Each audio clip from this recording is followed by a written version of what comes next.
Hello, everybody, and welcome to another episode of Actual Play Broadcast. My name is Brandon, and I am joined by my lovely co-host. The one and only Zemian for all your Zemian needs. Uh, nope, not pondering that one. Uh, Oh, you're gonna today, ponder. no, I'm not.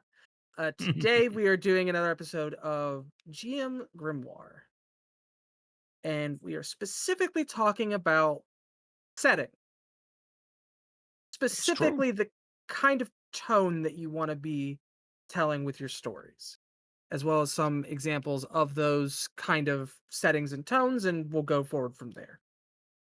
Yeah, we've got an interesting little you if you're somebody who peruses the tabletop RPG space, you might have encountered this little thing we've got. Um but there's this funny little setting alignment chart that made the rounds some months ago now that I think about it. Maybe even before then. I think it was before No, I then. encountered it months ago, at least at the time of recording. But this setting alignment chart kind of took the concept of grim dark, which has been a concept and it's been expanded into other categories of different types previously. But this setting alignment chart took that idea of this scalable optimism and opportunity versus character agency and impact and put it on a 3 by 3 grid.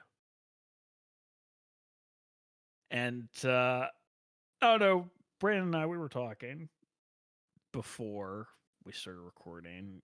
And now that I'm thinking about it, I think it's safe to say that neatly fitting things into some of these is kind of challenging, while some are very easy to fit things into. Yeah.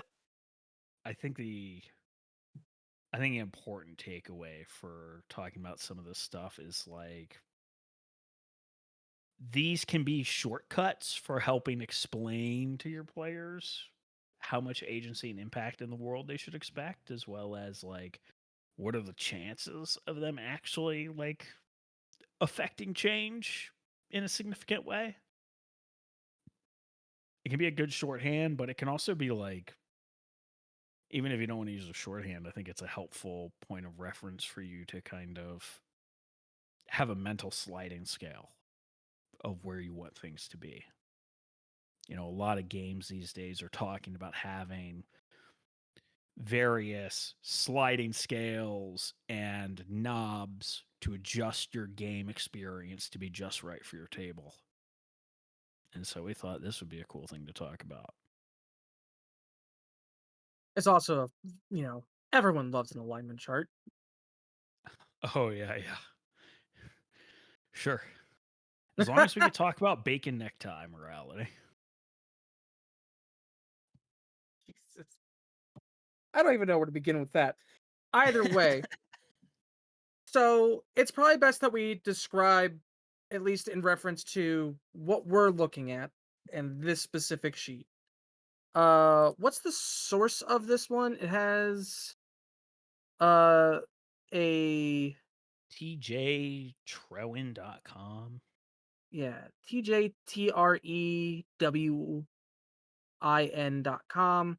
That's the origination of what we're looking at, so just giving credit where credit is due and what we're referencing. Yeah. Um, I'm sorry if you're from the future and that site has been bought out by some weirdo who links it to his YouTube where he talks about fish all day. I got nothing for you. But the X and Y axes are described on this chart. The X axis, for those who failed uh, math, geometry, math. The X axis is going to be the horizontal one. That is character, agency, and impact. So, what a person can do. Are they free from any, bindings? Like, how much of their decision is their decision? Whereas the y axis, the vertical one, is optimism and opportunity. Are there a lot of opportunities? Is everyone happy about what's going on? Or is everything gone to shit? Is everything awful and terrible? Yeah. These are sorted out into three categories going horizontal, being uh, grim, neutral, and noble, and then three going vertically, being bright, neutral, and dark. Yeah. Where do you want to start? Do you want to start at origin at I 00? Yeah, honestly, I think we have to because I It's the think this is easiest to. probably I think this is also the shorthand everybody, well, most people anyways, are going to be the most familiar with. Um, so yeah, well, I mean, we start the bottom left of this axis or this chart is grimdark. This is the chart describes it as a despair-filled place with unending harsh realities and moral decay where people hopelessly struggled to survive. So, not only is everything bad, everything's only going to get worse. Morality isn't just ambiguous or vague or sometimes kind of gray, it's actively rotting away. And people are struggling, people still try, but in the end, it's always going to be hopeless. You cannot save this world. It is doomed. And the most iconic example of this is the IP that penned the name pretty much Warhammer, predominantly Warhammer 40,000. Even though fantasy predated it, it wasn't until, from my understanding, 40K that really cemented this idea of grimdark. Everything's awful, it will always be awful. Every day trillions of human souls are condemned to oblivion or whatever. Entire worlds disappear on the daily basis. Forces of evil beset the Imperium on all sides, and life within the Imperium is awful. It's a fascist regime in which you just try to survive as long as you can. And maybe you can eke out a little bit of comfort in your speck of an existence in the grand scheme of that universe.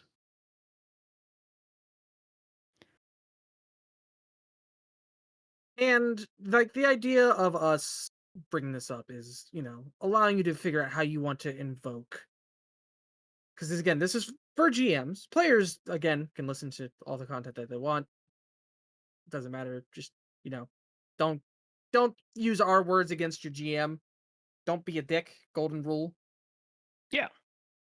But if you're wanting to portray Grimdark, you are likely going to run into a issue of potentially potential friction with character agency. It is like the one pitfall I'd be careful of. Unless everyone Yeah. has a very, very deep understanding of this is going to be grimdark, nothing you do will have a grand impact. And you'll have players who buck against it, but they have to know going into this is like it's probably not going to do anything. I'm not going to say no, never say never, Yeah. but And I think the important thing to note here with Grimdark is like it is still possible to have hope and to have what feels like a great victory. All of that is possible, especially if you're familiar with 40K, campaigns to protect imperial planets from invading Xenos and chaos incursions. And despite the odds, beating back the enemies of the Imperium and protecting this world, protecting the civilians, and winning the day. You can still have that in a grim, dark world, which might seem counterintuitive at first, but then you have to remember the scope of the universe. in Yeah. 40K. Yeah, sure, you saved this one world, but 3 more worlds were annihilated somewhere else. Or you saved this world for now. Eventually, a new threat will come and it won't be saved. There is just this inevitability of doom. You might have had this victory now, but in the grand scheme of things, it is utterly meaningless. The state of the war is not going to change. It is Warhammer 40,000. In the grim darkness of the far future, there is only war. It will never end. But when you're playing a game and you want to evoke grim dark, you can still have those little victories, and those can feel very important to the players, and you should give them to the players for something to hold on to, because if it's nothing but loss after loss after loss, they may not enjoy that. They most likely Yeah. won't. You do need victories for the game to be fun, but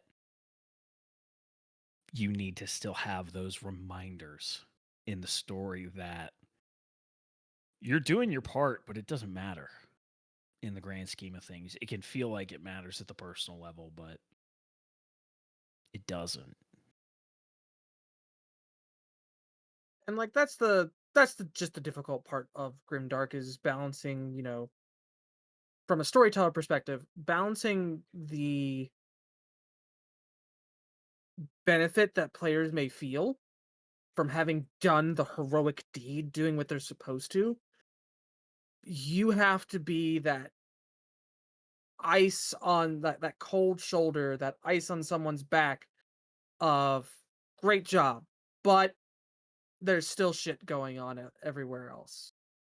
Or great job, you've done something for now.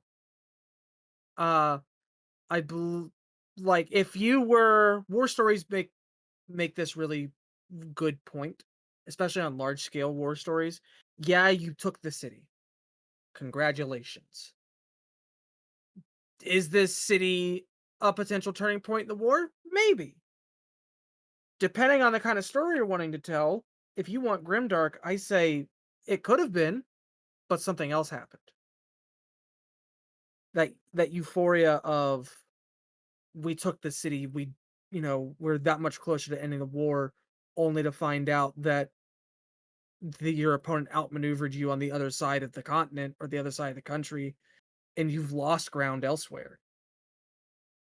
I would take it a step further in, like, as far as the player level is concerned. Oh yeah, of course, taking it was important, but perhaps in, the structures of command, they understand the calculus of the long-term fight, in that, well, we have to be fighting, we have to keep fighting, we can't give up the fight, because giving up the fight means utter annihilation, but also meaningful progress is impossible.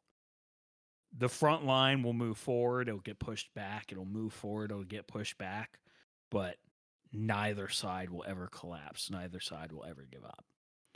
um and I mean, if you're telling a war story type game, you could easily do that by, having players move to different parts of the front or move with the front, but then eventually they keep looping back to the same places. Why are we fighting over this mud hole again? Why are we here again? Why can't we hold this place? Well, it's impossible. The war will never end. Pretty much, if the war ends, like, the universe is probably collapsed in on itself in a grim dark setting, more than likely. I think another example you gave Either was that Trench or Trench Crusade. Mm, Trench Crusade's another good example. You have the forces of literal hell pouring out into an alternate history of Earth. And there has been centuries of trench warfare, effectively, with the forces of hell. I don't know as much of the lore about Trench Crusade, but it's another example of a very grim, dark world. Like, just the processes of the good guys operating is morally terrible, realistically. Like, you have people whose entire life is dedicated to trying to communicate with God to gain some insight on how to fight the forces of hell. And when they make that connection, like, for one, it's kind of a harrowing experience, but also, like, they age rapidly when they do that, among other things. So, like, the good guys trying to, interact with, like, the force of good comes at a great cost. Fighting the good fight comes at a great cost.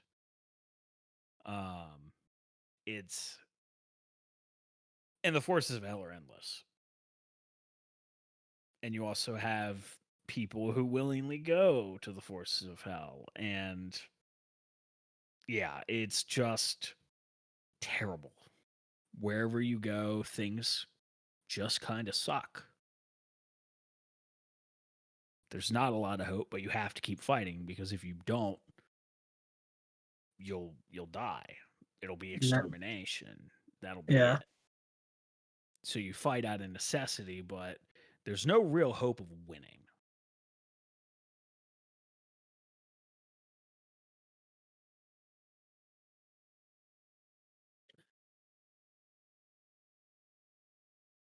but is there anything else you want to add for Grimdark?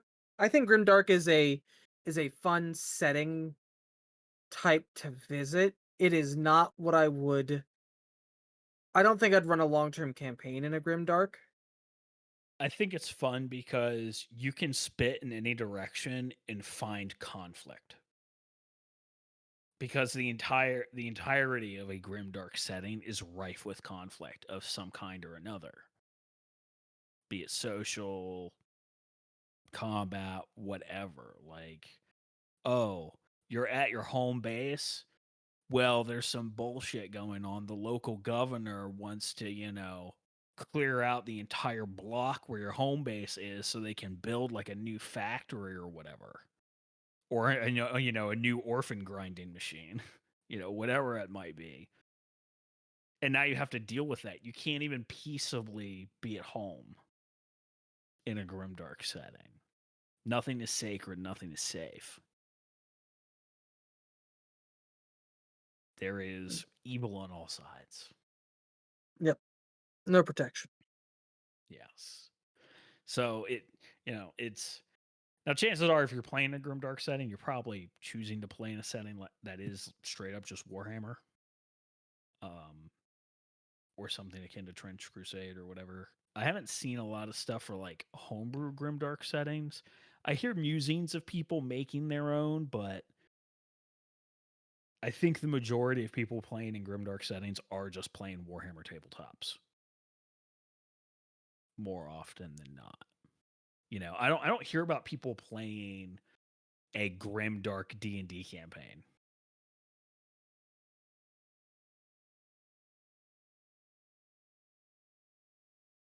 Can't think of anyone that's done that either. No, I got nothing. Usually D&D just gets sillier.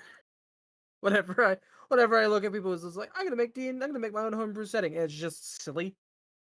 Not in like a bad way, like, oh, this is stupid. It's just like just gets a little sillier at times. Or they change aspects of it that's hard to be like, oh yeah, it's grimdark. Yeah. Um, What you do is you need to take a silly concept and then make it dark. You gotta have that juxtaposition. Like, prime example that immediately comes to mind is Dropout with their fuck, what was the name of the campaign? The Ravening War was the follow-up campaign. oh, I I don't think the first remember. campaign was A Crown of Candy. I think it But was Crown like of Candy. but yeah, I mean it's a fantasy world where all the people are food items. And but it's done in a like really like Game of Thrones type fantasy. Yeah, it's and it's it's great. wild. It's wild. I love it. Yeah. It just makes me think of anything that's, like, super cutesy, but also incredibly gory, like Happy Tree Friends and stuff like that. Very silly, but also, what the fuck is going on? I'll give an example from a horror game. Poppy's Playtime. Yeah, Like yeah, that shit. Yeah. There's that's a also good like juxtaposition. yeah, or there's like a puppet horror game that's coming out or some shit where Yeah. you are literally running from Muppets. Um, but that like doing that kind of thing in your setting and just making it dark is fantastic. It's a fun little contrast to add. Yeah, it's Um, not explicitly a grimdark thing, this is kind of a fun yeah, if you want things to feel silly, but also be like, "Oh, this is getting really real really fast despite these very silly appearing characters."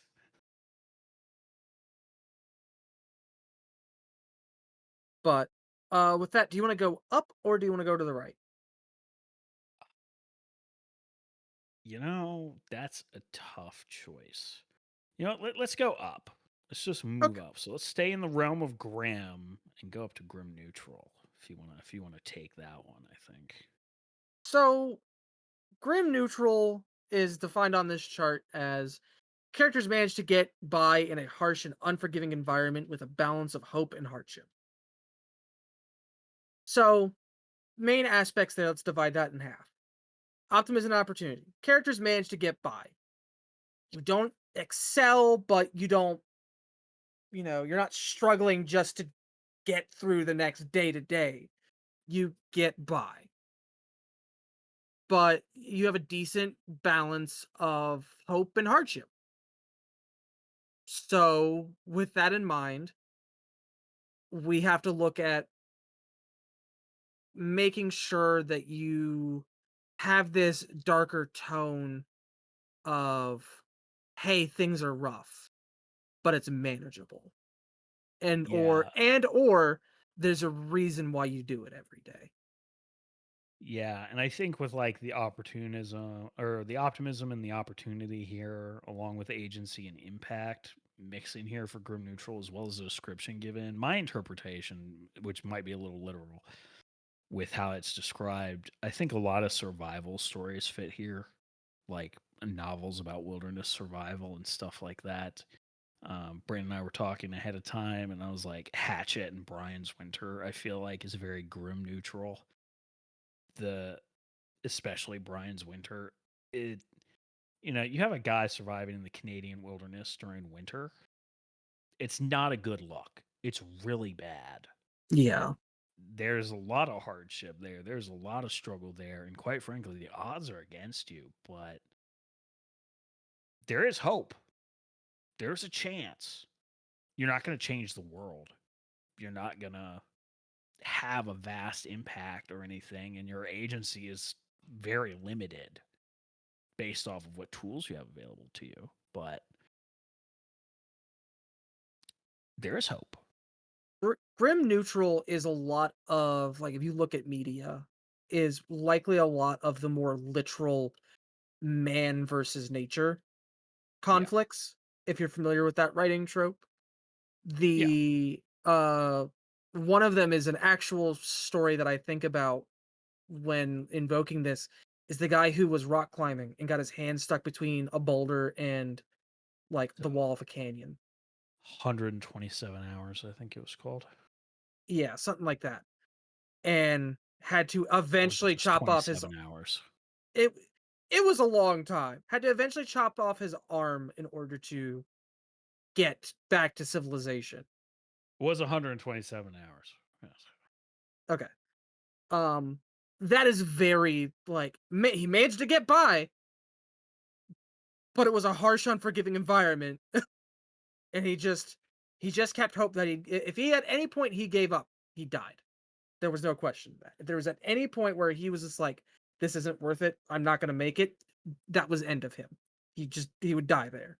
However, by it's like he didn't think anyone was gonna come rescue him, so he balanced his hope and, hardship of, being literally stuck between a rock and a hard place, managed to find a way to get out and get back to his family. He got by. And there's not a whole lot I can think of setting wise at base that's grim neutral. This is one of the harder ones for us to kind of like Yeah, quantify beyond just like surviving in a harsh environment. yeah, that man versus nature is definitely very easy to represent here. Can you do it with other stuff? I'm sure you can. It just the survival stories are what come to me most easily with this. If you wanted to take this into your tabletop, then my recommendation would be drop your I say drop, you don't have to literally drop them from the sky, but put your players in a like you're shipwrecked on an island and you need to get get off the island, or you're stuck in the mountains and it's fucking freezing. You need to survive. You have to fight for survival and make your way back to civilization and have a more I the word grueling I don't think is accurate, but I'm gonna say a phrase slugfest of a game and campaign of them essentially crawling back to civilization or crawling back to safety. Like, it's Friendly not reminder difficult to to ban Goodberry. or, and this one goes to Ziba Shu, uh, YouTuber, have it, have Goodberry consume its material component. I'd So, ban it. fair enough. No, I think even consuming the material component, I think it's too strong. Like, here, have a berry. You're full for today, or whatever, or you have like a nourishing meal, whatever the spell is. Like, nah, it's too much. Um, nah. Honestly, I like the idea of exploration in a D&D game and all that. Wilderness survival sounds great and everything, but honestly, it's so hard to actually make survival matter in those games if you have rangers or druids in your party, quite frankly, or a sufficiently high enough level sorcerer or wizard who can just simplify traveling for you. Yeah. Like, the characters who do the thing good when it comes to the survival aspects, make the survival a non-issue rather than just better your chances significantly. Yeah, It's I mean, there's like literally a it feels background like the that's equivalent of a wizard just having a lot more spell slots for fireball, and the fireball always does maximize damage and always hits the exact number of enemies you need to hit. That's what those survival like features and options those classes have feel like to me in a way. They just kind of solve it for you just by being there.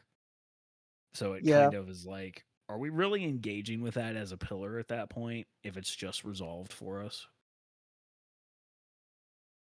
Like, that's just realistically, like, the hard part, and, like, I wasn't mentioning D&D specifically, just running a game in general and you want it to be about surviving in, you know, harsh Yeah. landscape, or even if you wanna remove, like, the nature aspect of it, like, you could be people that are in the middle, like, fleeing from a prison break or fleeing from the idea is that you are supposed to constantly be on the back foot, but moving towards eventual success.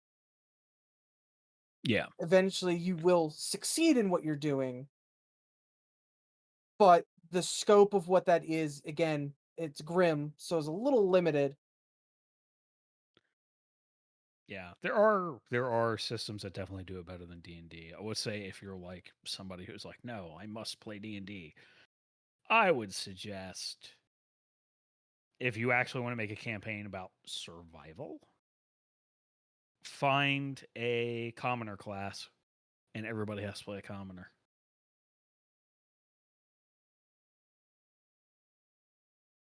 There's probably Like, one homebrewed literally out there. boil it down to you do not have a bunch of class features to just carry you through problems. Make it so that you have to actually, like, make good choices, and get the most out of your skills and actually meaningfully manage your resources. Commoner is the road to do that because it's a pretty well documented thing that a lot of D&D players, you have a character sheet full of abilities and stuff, and their answer to problems is to read through their character sheet top to bottom trying to find a I solved this button rather than critically thinking on realistically what can I do here.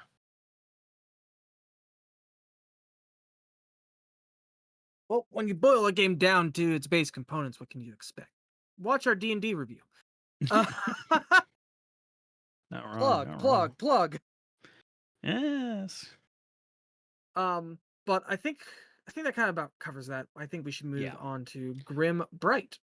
Boy howdy, Grim Bright is a challenge. So we're at maximum optimism and opportunity, but we're still minimum character agency and impact. Grim Bright is described as with great effort, resilient characters cling to glimmers of hope amidst the pervasive darkness of the world.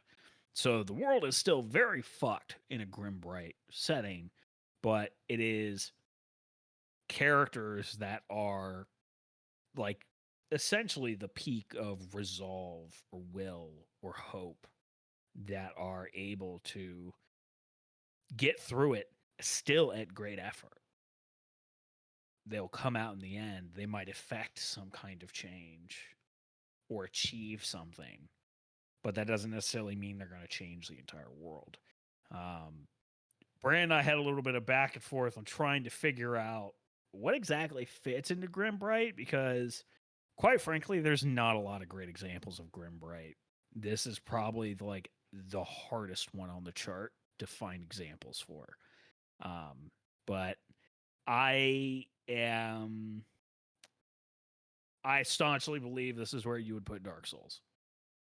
People would be inclined to say Dark Souls is grimdark, but at the end of the day, Dark Souls is a story about hope despite oppressive darkness in the world. And it is your character's determination and your determination as a player that gets you to the end, despite all of the challenges and the drawbacks and the mistakes. And the mistakes, Uh, and the mistakes, and the mistakes. yes. God. I almost had him on the first try. 20 deaths later. Fuck it, I'm going to bed. First tries of Fuck. the next day. Just be like that. It do be like that. Fucking the amount of bosses that I've had that encounter with. Uh It's like the boss decides to lock in on the second attempt and it's all downhill from there. oh yeah. Um Grim Bright, if done correctly, because it's hard for us to point at a single like setting or system that kind of invokes this feeling. I Opportunity and optimism, like if you drop the optimism part, I can think of a number of like cyberpunk settings that might fit that, but it's the Honestly, optimism part that absolutely. That, yeah, exactly. Cyberpunk is this on the nail. Like, this might actually be noir in general. Because, like, it's important to yeah. understand cyberpunk is noir. It is. It is noir. It's just sci fi noir that doesn't call itself noir, but it is built on those tropes where classically things suck, people suck, but you have your good guy who's at the center of it, who's trying to do some good, and it typically comes at a cost. You know, look at Cyberpunk 2077. I'm not going to spoil the ending because, you know, it's not been quite a decade yet since that game came out, but in case there are people that have not played it or whatever. But if you haven't played it, go fucking play it. It's a great game. Love it. But you do good, but at a cost, at a great cost. And you do affect some change, but it's not world shaking change. Because it's Yeah, not the change in the world that you affect that matters in that story. It is the change you affect on the people that you know that matters, which is very low impact. And then the grand scheme of things, very low agency. but But you did it. what what does matter is that you A, did it, and B, it means something to the people that it did affect. Yes. And I mean, that's cyberpunk in a nutshell. I mean, if you're not familiar with cyberpunk as a genre, after this podcast, you finish listening to this first. Um, Either go pick up a copy or get an audiobook of Neuromancer and start there. And if you're an individual that's like, I want to play game, I don't want to listen or read a book, go play the Shadowrun games. Like they're old CRPGs. Yeah, Oh, I yeah, say yeah. old. I mean, By the year 2025, they are probably considered old. I think Hong Uh, Kong came out in like 2014, 2015, something like don't that. don't say that to me. I'm, what the fuck? Oh, but Yeah, I think Hong Kong's the newest one of them. yeah, yeah, it is. It's the last one that came out. Oh, I was right. August 20th, 2015. Oh god. Um, play those games. It's been 10 years. It's been 10 years. Yep. Yep. Oh, just shy of Anyhow, 10 years at the time of recording. those those games are a ton of fun. B, if you like CRPG genre, you'll enjoy that. If you like cyberpunk, you enjoy that, and it's very much, hey, you're in a pickle. Your entire job is getting out of like the entire arc is you getting out of a situation and trying to learn information across the way and finding out what does it cost. Yeah. There are, there are, obviously it's a game, so there's a couple endings that can be received, and some of them are better than others, and there's definitely a good ending, Yeah. but As far as tabletop RPGs are concerned, though, once again, Shadowrun. If you're down for some crunch, Shadowrun Anarchy does exist for Rules Light. At the time of recording, Shadowrun Anarchy Second Edition is in the works, and there are some murmurings that Shadowrun 7th Edition is probably on the horizon because it's been about long enough for 6th edition with the usual edition cycle that they do for Shadowrun. So, hey, maybe they'll have learned from 6th edition. Probably not, but you know, maybe 7th will be playable. that being said, I don't know if we ever landed on a place. I just thought of this. Did we Hmm. ever land on a place where to stick Game of Thrones? We did not. Uh, well, I had my suggestion,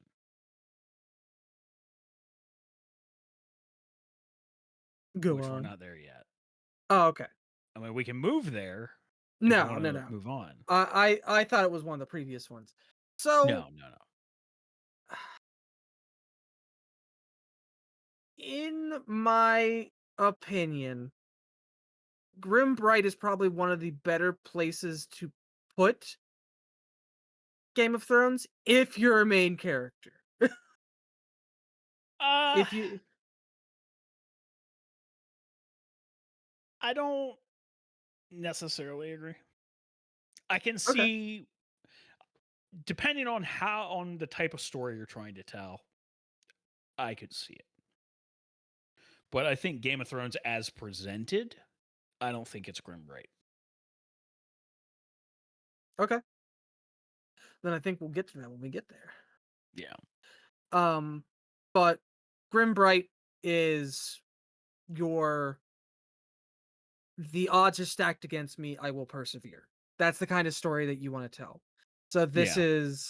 these are your characters. It's like all of them are fucking from different shit stains from the fucking corner of the world who everything's against them. No one likes them, or they have their own fucked up problems, and they have to somehow, you know, solve the infinite time loop, the Groundhog Day that everyone's in. there's a pitch. Uh, Hollywood, if you take that, I want royalties. Yeah, good luck. Yeah, no shit. But it's about impact. Like it's about overcoming those greater odds for a what I call limited impact. Not necessarily, world changing, but it could be, neighborhood changing, city changing, maybe even state. Well, and this is why I say I don't think Game of Thrones is Grim Bright, because Game of Thrones, the state of things change with some regularity. Like it both does and doesn't. Like you have the positions of power switching between people. You have change of some kind happening. Whether or not it's positive depends on which side of the war table you're on. Yeah. But things are happening. And at least within the context of Game of Thrones, the world is Westeros. And Westeros definitely changes throughout that story. Um, Granted, the book series does not have an ending yet. Hi, George. Please? George, if you're listening, A, Yeah. appreciate it. I appreciate the listen. Uh, Yeah. Either way. He Uh definitely listens. Anything with Game of Thrones mentioned, he definitely listens. y- Um, he's definitely not tired of hearing people ask for the last book. no shit. Um, but especially like going off of the show, Westeros changes quite a bit by the end.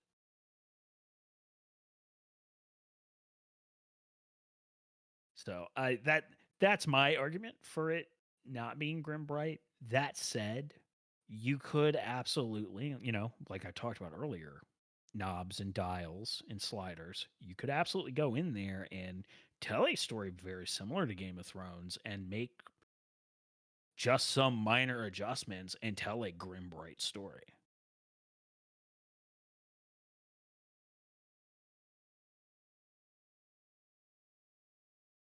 Like I definitely think with Game of Thrones, especially from the show, where it is on this chart changes depending on which character that you're following at the time.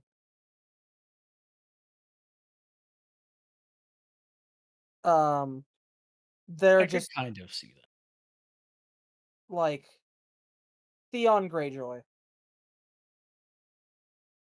He's he's not changing much at points. Like he affects like an entire like region, absolutely, no question. But all of Westeros, uh, Well, it's important to note that Theon is not a main character. true. Like, if you're gonna knuckle down and look at each character that exists from start to finish as a main character, then maybe I could see your point. But Theon is not the main character whatsoever. He is a variable. He is a presence there that serves a purpose. I would argue that there is really only one main character, and everything else is kind of just going on. But yeah, at that point we're just nitpicking. Yeah. Well, listen to our next podcast where we tear apart the final season of Game of Thrones. I You don't know, have the energy for that, man. Like real talk, like like a decade too late or some shit. yeah, it's just like yeah, it was watchable. I guess it was really the last couple episodes where it's really like, what in the fuck is going on? Yeah. Why? Yeah, pour one out Uh, for my man Varys. yeah. Poor guy. That was. Uh, Yeah. Nope, not gonna get into that. Okay. Yeah. Moving on. Do you want to go to top or bottom? I think we Uh, go to the bottom. I think we okay. I think we start from dark and then we move up. Okay. Yeah. So next one, neutral dark. Characters face everyday challenges mixed with hope and despair in a morally ambiguous and difficult world. My joke answer to Yes. this, my joke Okay, answer you to go this ahead first. You go first. is that's just present day. That is the real world. It is neutral dark. Things suck at times, but we face them. We hope for better. There is no black and white morality. We like to pretend there is. There's not. We live If in a you want, society. yeah. If you want an example of that, Luigi, you black and Yeah, white that for me. I want you to make you that black can't. and white for me. You can't. It, So, yeah. Not to get political, but it is emblematic of the point that's being made here. That it, yeah.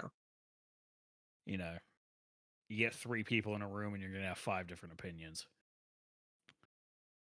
Um, However, that said, this is where I think Game of Thrones is neutral dark. There there is nothing but moral ambiguity.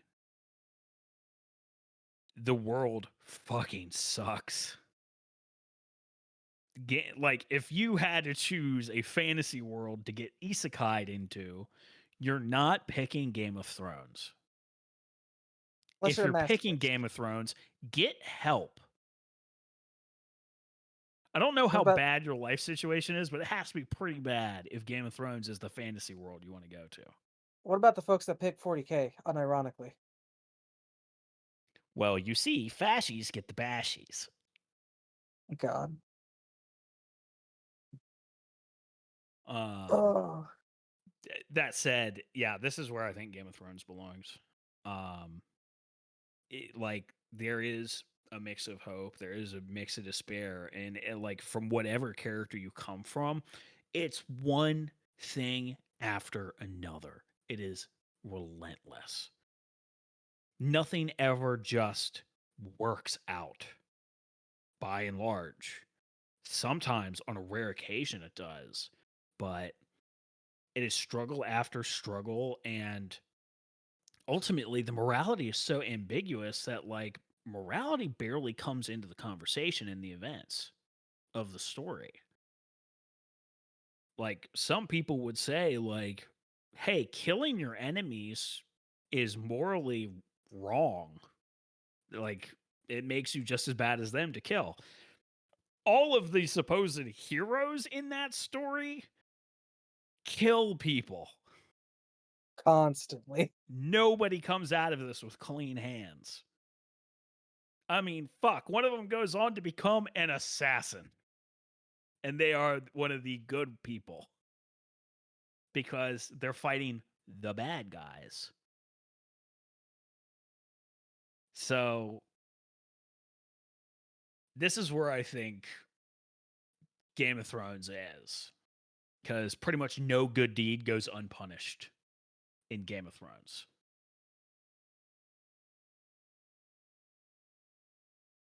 People Things doing are the generally dark, but yeah. People do the right things hope for the wrong is, reason. yeah, hope is there. Hope is something you got to hold on to. I I'm hesitant on to like give examples to support my claim because it's still one of those things, even though it's been out forever and like the books have been out forever.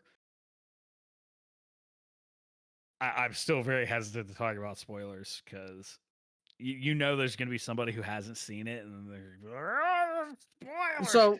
So and then if you don't mind, I'll be the one to Yeah. fall on that sword. This is your spoiler warning. Skip ahead like 15 seconds. Ned Stark and taking in Jon Snow. The entire reason why he did that and everything connected to that Oh yeah, fuckery. that entire situation was fucked. Yeah. Which that entire situation caused the rebellion. Like, yeah, terrible, terrible. Everything's bad. It's just bad here. It's Westeros just sucks. Westeros just does suck. Um, Gods, I was strong then. gods, I was strong then. They never tell you how they shit themselves. I can't hear that line and not hear a demented clown say it. Yep. Gods. No, I'm not gonna do it. Never mind. If you know, you know. N- If you know, you know. If you don't know. Go learn. Think a punch would kill him? Uh, moving on to that, we got True Neutral, a setting Yeah, with balanced yeah, idealism and pessimism where characters make choices based on their motives. yeah.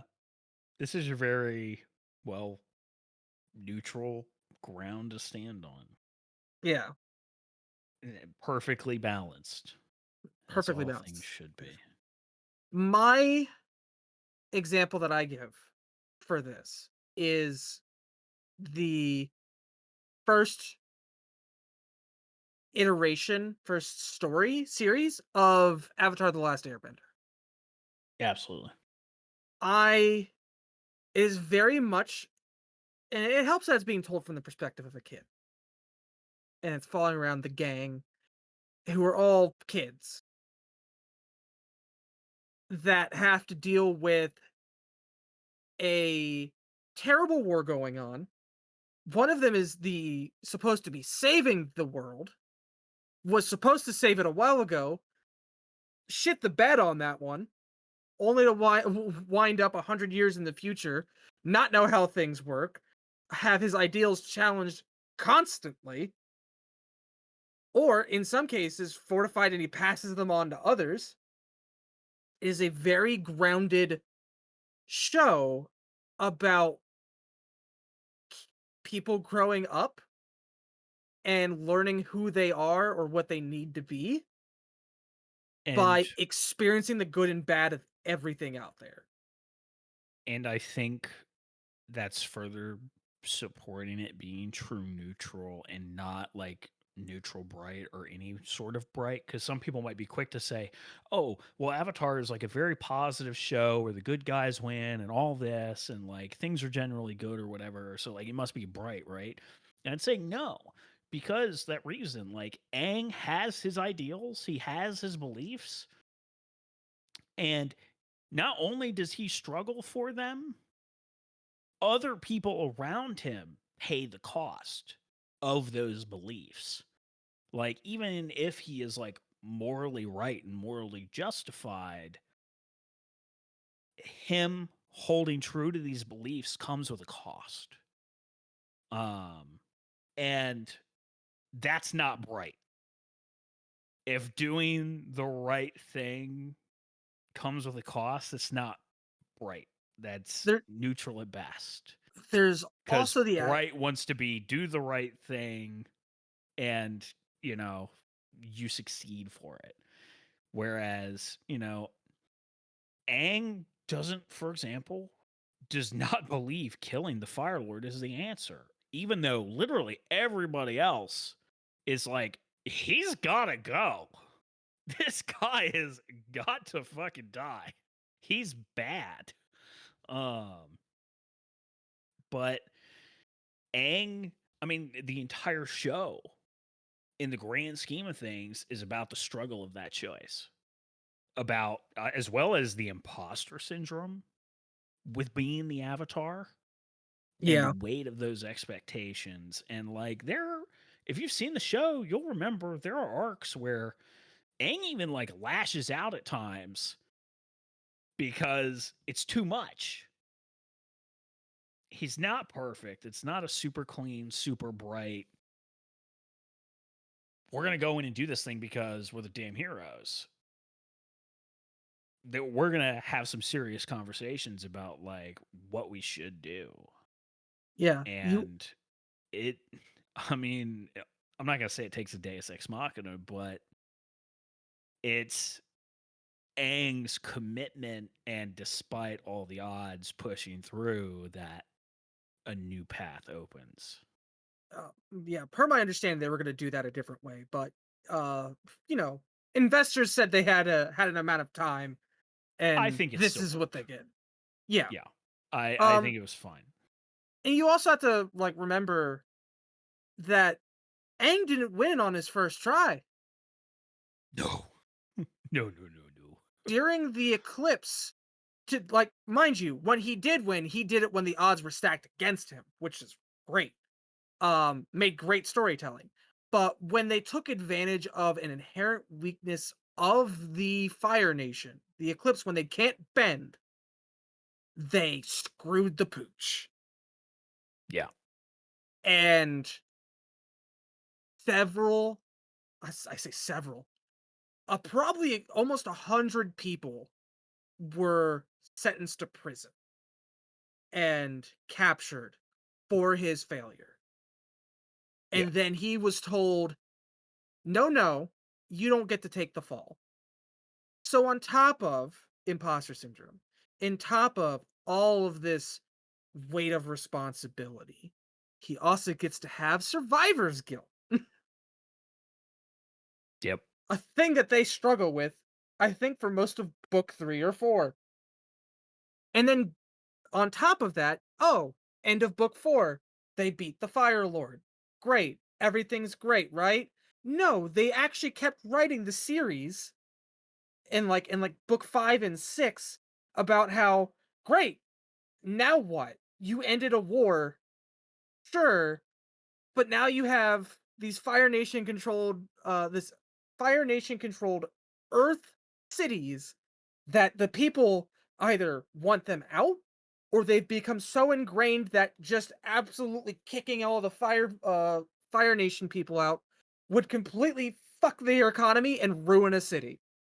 That is a good chunk of book 5 of them going, how the fuck do we solve this? Yeah. Like, if you like manga or comics, go get those. Go read that stuff. It's great. Mind you, it still focuses on individual characters. Like, I think it gives more like it gives like an not quite an ending to Azula. Um, but further delves into what happens after the war is the primary focal point, and it wraps up several other storyline like Toph and her parents. But those are the things that you immediately see. It's like Aang and Zuko are talking about. It's just like we don't know what to do. Like what do heroes of a war do when nations are at peace? It's a great fucking question. Everything's The not all hunky boulder dory. is conflicted. Yeah, no shit. So that's why that's I could go on about Avatar for a while. Yeah. I don't talk about Korra because I know Korra is divisive. I personally like it. Was I it don't know the why it's so best? divisive. I mean, yeah, fucking. It's There was a when chunk of it that was a little rough, yes, but overall, still good. I think the issues it had to follow up what a lot of people just it had to follow up the goat. I Like mean, that's fair. that's a tough act to follow. Yeah. It's like you're an indie cover band and you had to fucking all right, and before you use Metallica, you have to fucking come out after them. Yeah, good fucking luck. Yeah. That's fair. Um, but if you want to invoke true neutral, that's a hard one. I mean, Honestly, it's I think that just might be one of the harder perfectly ones on the balanced, yeah. you know? Like that's the issue. Yeah, it's perfectly balanced. Um, Well, you just kind of take everything with a degree of realism, essentially. You know, yeah. not everybody is going to get along with you. Not everybody is going to disagree with you. Not everybody's going to help you. Not everybody's going to hinder you. Some people are going to be utterly neutral to you in a certain sense. Um, and the world is not overly good or overly bad. I mean, think about the world of Avatar to continue to use that as a reference point. Like, yes, the Fire Nation is there, and the Fire Nation is doing terrible things and is invading cities and nations and is doing these terrible things. But also, there are parts of the world you can go to where the war isn't there and life just goes on. And it's not these other nations that are free of the war, they're not oppressive, they're not struggling. Some of them are even thriving. Like, there is this sort of sense of normalcy.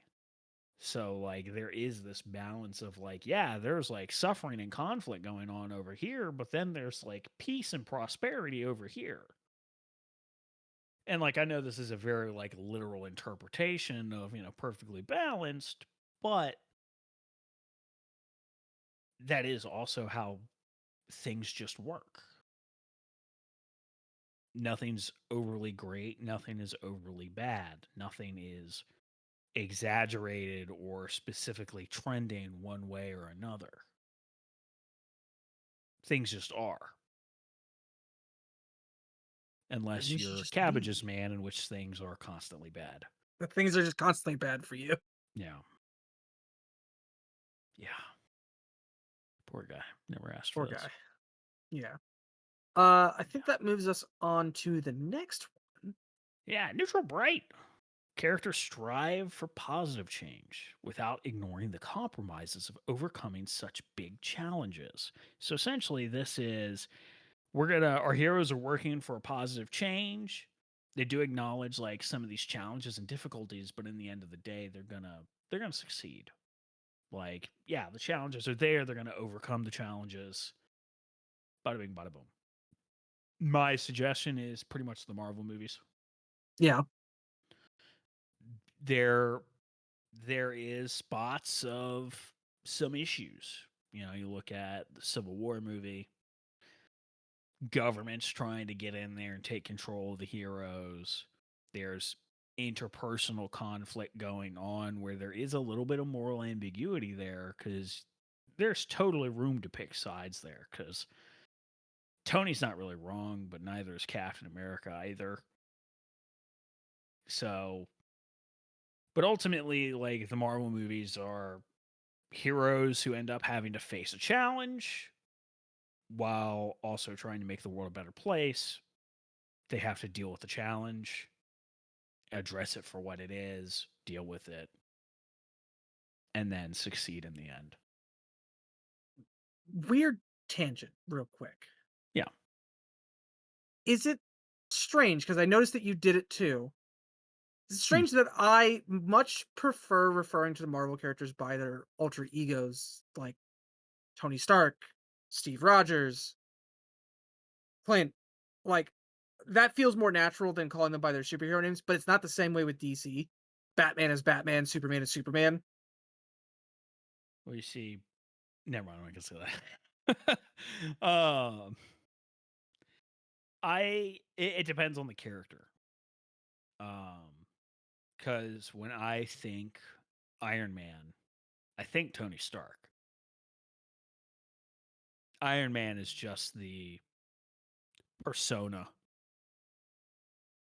when he's out doing hero stuff, but it's not like he's keeping a secret identity. The world knows he's Tony Stark. So in my head, he's Tony Stark, who is Iron Man. Whereas, well, this is Captain America. That's Captain America. That's who that guy is. Oh, but he's Steve Rogers. I mean, yeah, sure, he's Captain America. And yeah, I know Captain America is also a title that has been passed on to other characters. I know that. I understand that. But in my head, I don't think of him as Steve Rogers. He's Captain America. I don't know. I think it very much personally, it's just a perception of who the character is.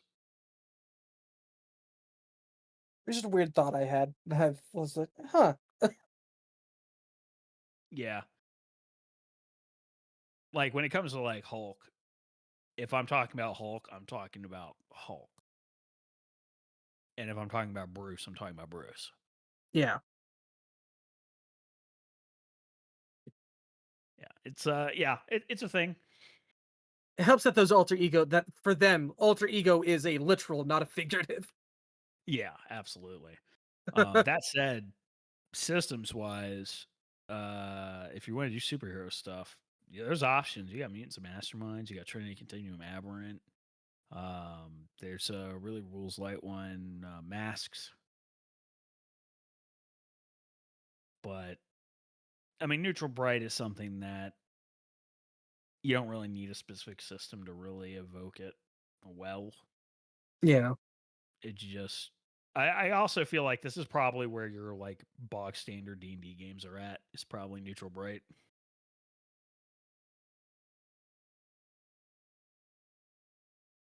Like you got a party of chuckle fuck adventurers who are going to go do stuff and you end up saving the day while dealing with some challenges and compromises along the way. Yeah, I mean, I think it would either fit there or elsewhere. There's another spot I have it in my mind. That's It's fair. still it's still a neutral. It's just it's we'll get there. Um, but the idea is to overall it's just like yes, we are affecting change, but there are things that are stopping us. Like I'm going to use the word logistically, but it's like there are other issues that are preventing it other than, "Oh, here's the challenge of like, oh, the reason why we can't fix this problem is because there's a big bad evil guy." It's like, "No, it's there yeah, that's a problem. We agree." But you'd also completely be shifting how this society works if you were just to introduce, you know, Yeah, 17th I century actually want to make firearms. that I actually want to make that point. I think the majority of classic superhero stories exists within Neutral Bright because, looking at this chart, Neutral Bright is, it's halfway along the line for character agency and impact. It's no secret that a lot of the classic superhero stories, the superheroes are literally saving the world. Like, they stop little crimes, but almost always their adventure scales up into like some really big deal shit that they got to deal with. Superman's got to fly around the world to reverse time to, stop the terrible shit from happening. Or, the Avengers have to get together and beat Thanos and then, use the Infinity Gauntlet to bring everybody back. You know, really world saving stuff. So why do I think they're at the midway point of agency and impact? I think that's because the majority of superhero stories are trapped in being allowed to only save the world or stop minor crimes. The overwhelming majority of superhero stories explicitly do not allow superheroes to change the status quo. Superheroes originally were designed as characters that maintain and protect the status quo. And thus, that's why you don't get very many stories about, I don't know, superheroes running for president or superheroes fighting against fascist ideals in America, unless they're like subplots to other things going on. Yeah, they're never the You main don't show. have the most historically, the social justice within the superhero genre has just been about characters like being vocal about certain things, but there's not a lot of big stories about actually changing society for the better. They do exist. It does happen. I'm not saying it doesn't. But the majority of stories don't go there because the majority of superhero stories are, quite frankly, about escapism and the power fantasy of it all. To save the world and to save people and stuff, dire circumstances rather than changing society. So that's my argument for why the majority of superhero stories, even though they save the world, are still stuck in neutral bright.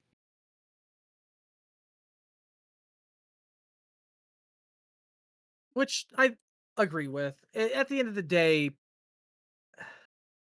there are some amazing stories that are told, amazing like acts of empowerment that can happen in superhero movies and superhero stories, Absolutely. but they're always at one extreme or the other. Like, why Yeah. is Green Lantern a literal space cop stopping a mugger in Brooklyn? Yeah. But on the flip side of that, that also enables us to have Red Lantern Corps when they get jurisdiction over Earth to start showing up and literally just like melting somebody's face off for mugging somebody. Yeah, fucking And that's fun. pile drive. Yeah, just fucking take that bitch to just suplex them. It's, imagine if, you do a minor crime and the cop that showed up was Doom Guy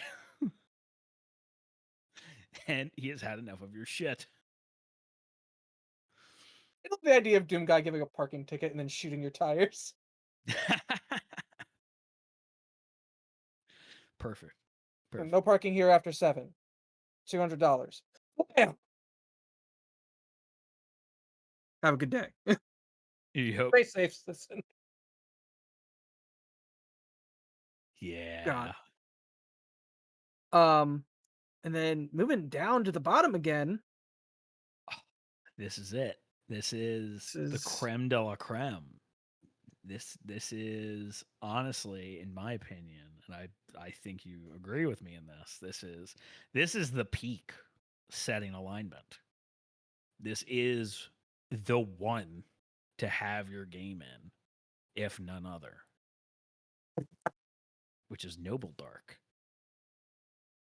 It is the grand heroic struggles and difficult choices that have a huge impact in a morally complex world. I fucking love Noble Dark. yeah. You get to have a really shitty world where things suck, people suck mostly. There is good, but man, the world needs a hero. And the people that are not the hero of the story are not going to be able to make change happen. Whoever the main characters are, they are the ones that are going to make the change happen because they are the heroes. They are the ones having the grand heroic struggle. And it's noble dark. It's noble. They are going to win in the end because they are the heroes. But at what And cost? I mean, yeah, it can absolutely come at a cost. Absolutely. Some might say it should come at a cost. But I would say there needs to be difficult choices. And maybe, if they play their cards right, it doesn't really come at an immense cost. But the choices should be really hard on that road. And I think we have like two perfect examples for it. Yes, absolutely.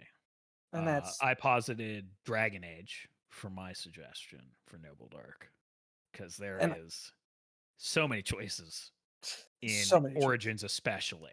That is just like some of these you could argue there are like kind of clear this is the correct choice, but honestly, the more I think you spend with that game, the more time you spend with it and you really think about things, I'd say just the grayer and muckier and messier things are. And it just makes choices hard because you can make arguments for any choice you have to make in that game. Yeah. Which I think is synonymous with uh another game that I have had the pleasure of playing, and that's Mass Effect. Mass Effect Yeah. series, I also get that kind of feeling. Everything is coming down, the cycle is continuing, the Reapers are coming, who's going to stop them? My only thing with Mass Effect is because it is a bit more of a space opera that I feel like it trends closer to noble neutral than noble dark in my opinion because as somebody who fucking loves Mass Effect, I've played it so many times. I do feel like the game very specifically sets you up with like choices that are there is definitively like the good choice and the bad choice. Especially once you've played through the game once. Like on a blind playthrough, you might be able to make some bad decisions, but if you're like really paying attention to what the game is telling you, you'll probably make the choices the game wants you to make and you'll come out generally a good guy by the end. It doesn't really feel like there's a lot of hard choices in Mass Effect whereas at least in Dragon Age Origins and Dragon Age 2, like Dragon Age Origins more so than 2. There are a ton of choices in that game where I mean, I could see justifications for every choice. Well, in keeping in mind the axis, the optimism and opportunity. Mind you, Dragon Age is much smaller in scope compared to a galaxy when the grander scheme of things. Oh, sure. w- Yeah. Whereas when looking at optimism and opportunity, there's not a lot of optimism throughout Mass Effect. There are multiple times where I remember conversations is like, why fucking bother? Like there, Yeah. it's not everybody that does that, but there are some characters in the game that are just like, I'm fucking done. If they're coming, I'm just gonna check out. I'm good. Well, Bye. And also like you are affecting things like your impact is on a galactic level. So I feel like that optimism and that opportunity is low enough to be noble dark. I say it probably borders noble dark and noble neutral, depending on yeah, like how you turn your head. yeah, I think it would be like just one step into Noble Dark, if anything. I definitely feel it's more noble neutral because, you know, you are Commander Shepard. You're you're him. You're the guy. Like you're the one that can make this stuff happen. Um and like that's definitely indicative of Noble Dark, but also it's the general feeling of the setting. It doesn't really feel like well like there is definitely nuance, so we're still in this like neutral to dark range when it comes to morality and ambiguity and everything. And there is like these complex dilemmas and such, but the fact that like there are choices in the Mass Effect games where there are absolutely choices you can make that will have the masses ripping you apart if you announce you made that choice in public. You know, if you're somebody, for example, who I can't say that 'cause that's a spoiler for you. You need to fucking finish 3. Um, you know, if you're somebody who specifically kills Rex in the first game, like even though you know you can save him and you choose to kill him in the first game, there are people who are gonna be like, "What the fuck is wrong with you?" Because that's not like a hard choice to make. It's ultimately just like a skill check, realistically. Um, there's the choices don't feel hard enough. Ultimately, is like what my ground is on that without going into an entire like Rant. yeah, like yeah, well, like I'm not gonna sit here and like audibly dictate my doctorate on the differences between Mass Effect and Dragon Age. Um, but yeah, I can definitely see where you're coming from for the dark because it does have those elements there. Um, it just it I'm intrinsically aware of how space opera-y it is, and that puts it firmly in noble neutral for me, which is Fair. we should probably move on to talk to that since we brought it up like at We least three brought it up times 4 now. times. Yeah. So noble neutral is ambitious and determined heroes navigate complex dilemmas in a nuanced landscape of moral ambiguity. So like I said before, this is where I think Mass Effect is. This is where I put D&D. Um, and I mind see you, that. D&D yeah, D&D is so flexible when it comes to its storytelling, like, I think we talked about it in Yeah, our previous episode. Depending on where you tell the story, it shifts. But I think for yeah. the most That's part, it is a noble neutral. yeah. That's definitely an asterisk for me because obviously, like you said, D&D can work for largely whatever. Just how you want to tell your story. Um, I don't think this is most tables. So my asterisk with this is depending on your DM. And I'm going to say it anyways because it's how I feel. And people are free to disagree with me. But I think if you are a good DM,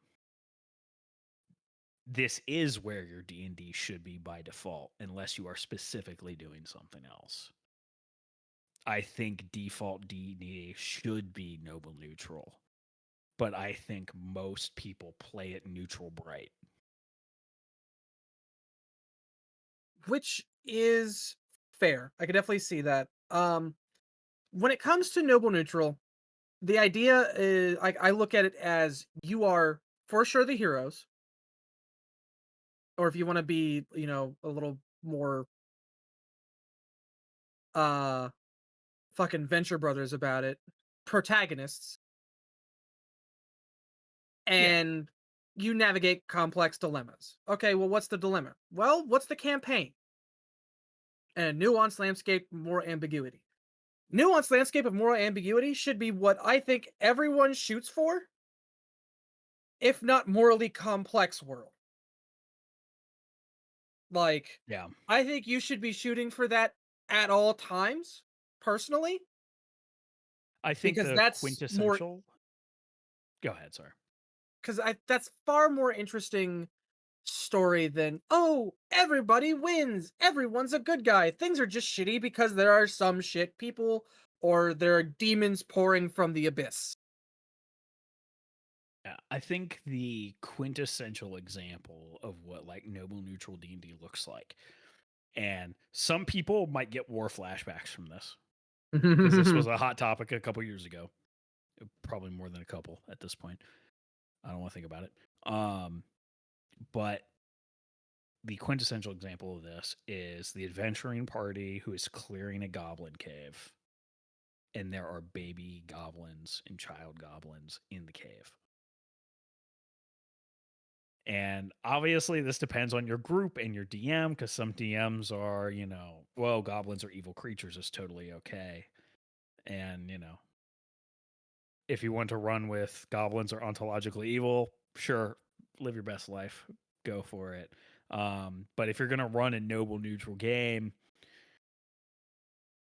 there should be the pause and like, oh, we didn't think about this.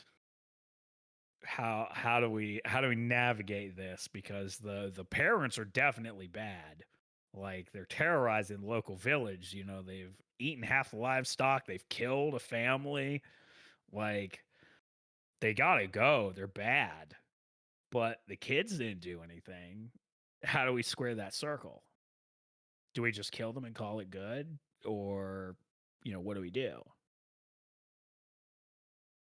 And in a good noble neutral setting there should be a little bit of that conversation of like, well, what are the pros and cons to these choices? What are the risks? Because there are the setting, a lot of people running neutral bright and might be like, Well, the kids could be violent, but probably not because they're just kids. They don't know what's going on. Whatever. We'll save the kids. And it's very little thought. We just do the thing. Um, This is a TLDR. This is a fun way to find out if you have any murder hobos in your group. True.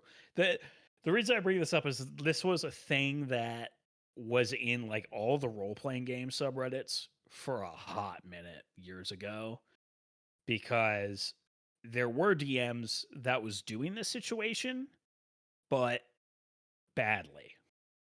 They were doing it as like, "Huh, gotcha," kind of rug pull type shit. Like there were some DMs that were like, "Oh, and you ended up killing like so many goblin babies by accident or whatever." And stuff like that. And like some DMs enforcing alignment changes. And so there was like a lot of arguments about this. And granted, part of it stems from the D&D alignment chart and the fact that, goblins in the bestiary are evil. At least once upon a time, anyways, they were. Um, and so it was contentious, but I think everybody can agree that there is a right way and a wrong way to do things. And if you're looking to run noble neutral D&D, there should be tough choices. There should be nuance. And quite frankly, D&D is moving away from the alignment chart. You should move away from the alignment chart as well and just, you know, sapient species or sapient species.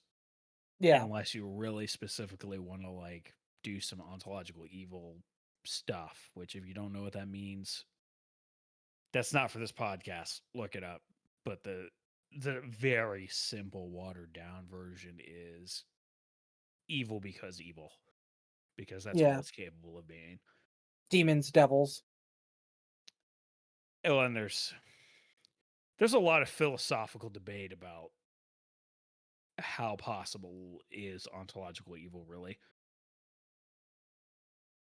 And yeah, because you get into a whole bag of worms about, well, what really is morality, and is there actually, because some people would argue for there to be ontological evil, that would imply that there is a inherent moral compass to the universe, which, to be clear, for Pathfinder and D&D, historically, that is how their universe works.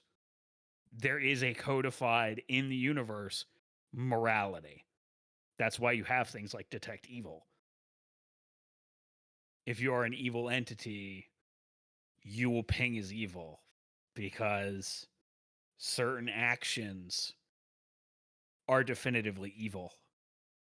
And Oh, when you do those things, you become effectively morally tainted. oh. Once upon a time in the olden texts, Yeah. And they obviously were some they were people, their own languages. If you yeah. were a lawful being, you spoke law. Yeah. Some people have chafed, and of course, alignments have caused all kinds of confusions over the years, and that's one of the reasons why they moved away from it. But there are other people that can better explain and talk about ontological evil and all that. If this is something that interests you and you really want to deep dive it, like if you're a world builder and you're like, well, what if I want to have an evil species that's evil for their just because? There are plenty of places to go look for those conversations and have those conversations. Um, but yeah, you the point here for noble neutral is there should be moral ambiguity. I think there should be times when your heroes are like, "Are we doing the right thing?" Are we the baddies? Well, I don't know if they should be asking if they're the baddies. I feel like that implies they've done some really bad shit at that point, and they probably are the baddies if they have to ask that question. But I think the question of, are we doing the right thing? Are we doing good? I think that question should definitely come up in a good D&D game. If you want a good example of that, and I'm going to mention them, Critical Role Season 2 or Campaign 2. A cavalcade of fuck ups trying to figure out what is right and wrong constantly.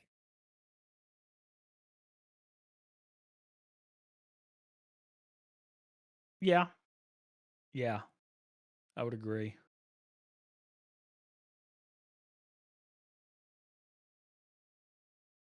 So it's speaking of which, they just had a trailer release.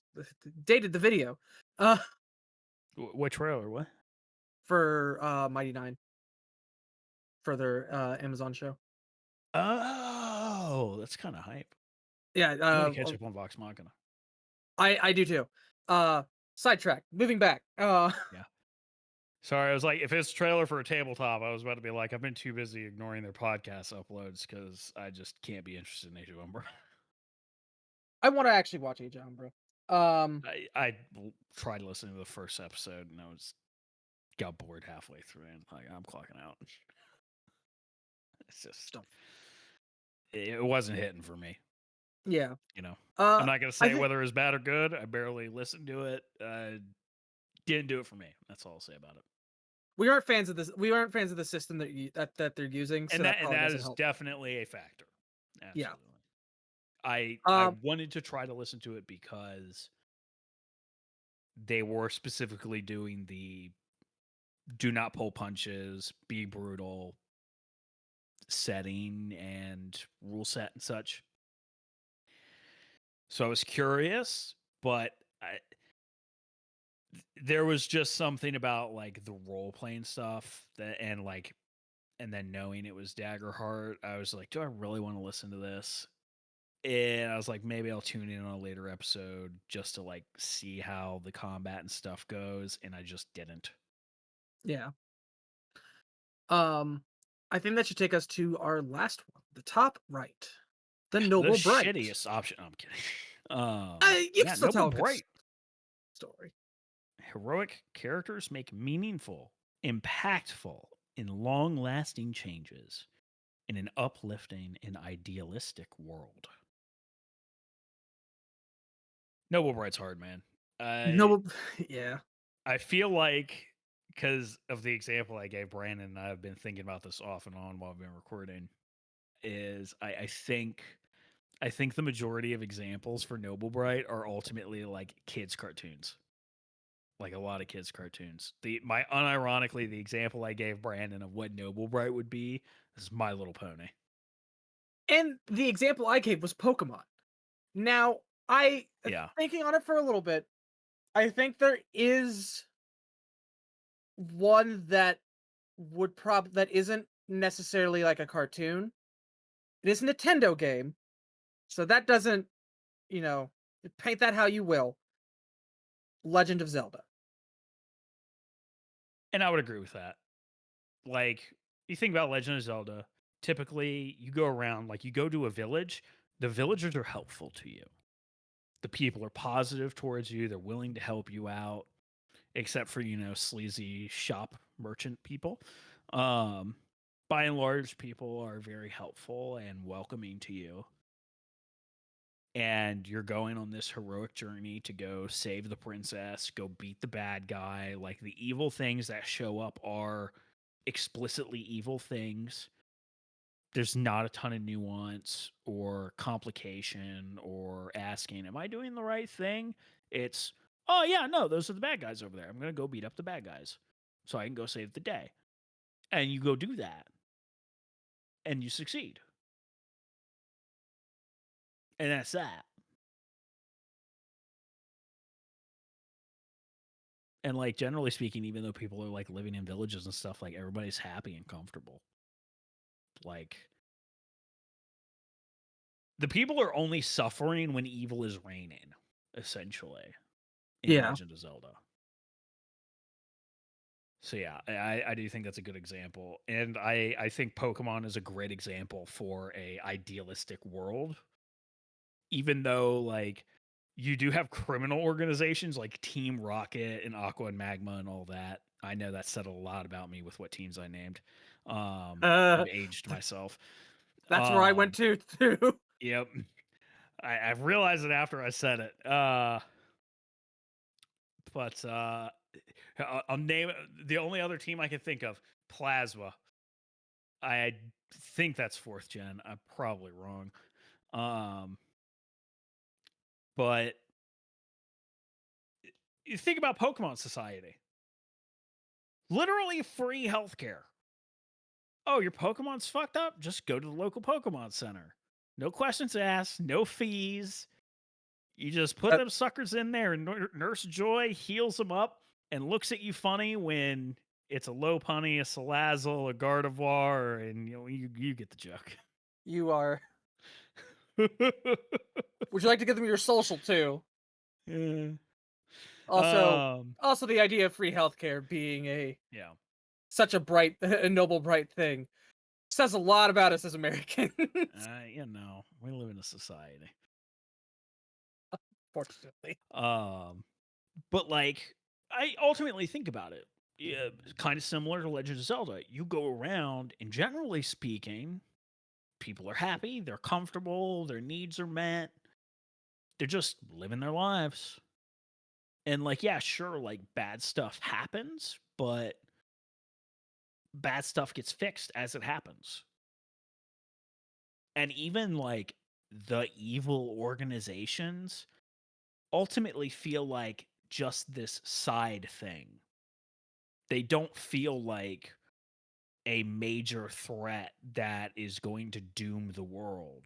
Even when the stakes are that high, because, they're trying to capture legendary Pokemon to, for their world domination or whatever, but it never feels that dire because they're the bad guys and you're the good guys and you're going to win. It's not in question. There's no hard choices to be made here. There is just the going and doing the good. also Plasma was 5th gen, Galactic was 4th gen. And I played fourth gen. So that tells you how attached to fourth gen I was. Oh, I fucking remember very little from that game other than my fucking cracked fire monkey. Infernape, that's what it was. Here we go. But I mean, you fucking pick a cartoon, it probably fits in Noble Bright. Don't pick fucking Teen Titans, and don't pick Don't pick Justice Adventure League. Time. Don't pick God, don't pick Adventure Time, and don't pick like Justice League and Justice League Unlimited. Those are Yeah. exceptions that prove the rule. Yeah. Yeah. But, My Little Pony, another good example, even though there are characters with flaws, hell, even the villains in My Little Pony, they're not. I mean, I'm pretty sure there are just some straight up evil villains, but by and large, the villains in My Little Pony are people to win over and to change.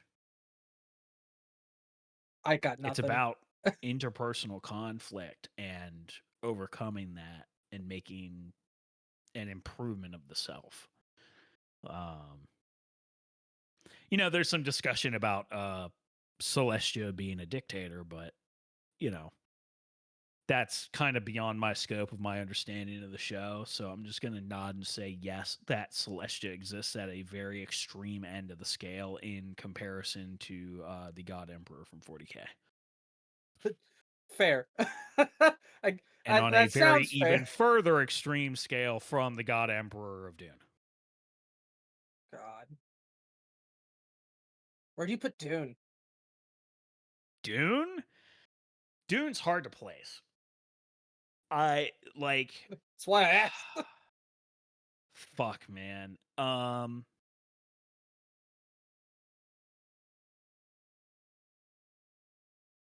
Yeah, that's really hard. So Well, I think you have to zoom out and you have to look at it in the grand scale of everything. Is what I think you have to do. So I think I have to say Dune is Noble Dark. I think that's fair. No, no. No, not No, Noble Dark. Absolutely not. I'm gonna be frank. I initially went to Noble Dark because I was thinking shit's morally complex, shit's really fucked, but it works out in the end. But the actions taken, there's nothing heroic about that story. Um, I guess it is that's fair. neutral dark. I wouldn't call it grim dark. It's not hopeless. It's not filled with despair. It's neutral dark because there are some very serious challenges. There is some despair, and like things are really fucking hard, but the story, the grand scope of the story without spoiling things, and I'm specifically do not want to go into spoiler territory here because, you know, we have the Dune films that are actively coming out. Like we're waiting on the next one from Danny. Um, and I know there's a lot of people at this point in time who are getting into Dune for the first time, so I'm not gonna do any spoilers. But like in the grand scope of things, uh it bad shit happens. And if you think Dune is about the hero's journey, you're wrong. you, you're just wrong. I don't know what to expect when Danny Villeneuve does his interpretation of Dune Messiah, but if all you've seen is the first movie and it's like, yeah, it's Paul being a hero and getting revenge and doing the hero's journey, and you know, even some people saying it's a white savior story. No, you're wrong. You're wrong. You don't have the full picture. When you have the full picture, you'll see the truth. You will see the truth. That's fair because Paul is very much, especially like in the Dune films, uh, very much it's like, well, there's only one way to make an omelet, and It man, is that a complex fucking omelet. yeah, it's so hard to talk about without talking about spoilers. Yeah. So It moving on from that, yeah, that way you don't have to this is a talk move on. about it. Noble Bright does not mean, oh, everything works out in the end. There are no troubles. Akuna Matata. No, that's how you make boring Noble Bright. That's how people meme on you about it's like, oh, you ran a Noble Bright campaign. Oh, did they, shake hands with the evil bad guy and said, you're not so bad after all. Let's be friends. And then everything was solved? No, that's not the goal. That is how you become a joke. That's how several franchises have become jokes that had, morally interesting like implications and conversations and history, and then they fucking capstone it with a shake hands. You're not a bad guy. You're just misunderstood. Don't do that. You Yeah, can have it like you can definitely have a number of like sympathetic. You can have sympathetic villains. Pokemon has sympathetic villains. Not Giovanni. Giovanni just wants to be rich. um, but a number of them like have their reasons for being bastards. Are they good reasons? No, but they have reasons. Like yeah, Magma and Aqua both want to like fix the world. Team Galactic is like, let's just make a new one. Plasma is all about freeing Pokemon from bondage because they see, owning Pokemon as a form of slavery, which we're not going to get into the moral implications of that. The fucking 5 was a weird, complex morally game marketed to children. They could have done so I much more with sure it do and didn't. love my digital dogfighting simulator. Yeah. Um, but like Team Plasma had a good villain in it with N. Um, and it's all about is this like Pokemon are slaves. This is not okay. We should fix that. How do we fix that? Blow things up? Viva la Right mindset. revolution. Terrible execution. So you can have these you can have the bad guys just be bad guys, but give them a reason for being bad. You can make the bad guys morally interesting. It's like you're right, but you're doing it the wrong way, kind of deal. Don't just give it. Don't give your players a happy ending. You don't just give it to them. They have to still be able to earn it and go through that hero's journey that we were just talking about a Yeah. moment ago. Of course, there is always something to say. This depends on the taste of your table. I think it's Mm. fair to say you and I we're probably going to be bored at a Noble Bright table. Um, I just will play a goofy character. I promise. y- yeah, because that's the only way to really get at entertainment. That would be the only way for me, anyways, is to just play a total meme character. Um, but yeah, it's it is what it is. I think Noble Bright is definitely like the hardest to make work in a tabletop RPG. It's totally doable if that's really your jam, where you do want to do that more lighter. The villain is just, somebody who's really struggled and they just need a friend. And, together we can reach their heart and change them for the better. And that's the game you want to play. Go for it. I'd be bored to tears. Yeah.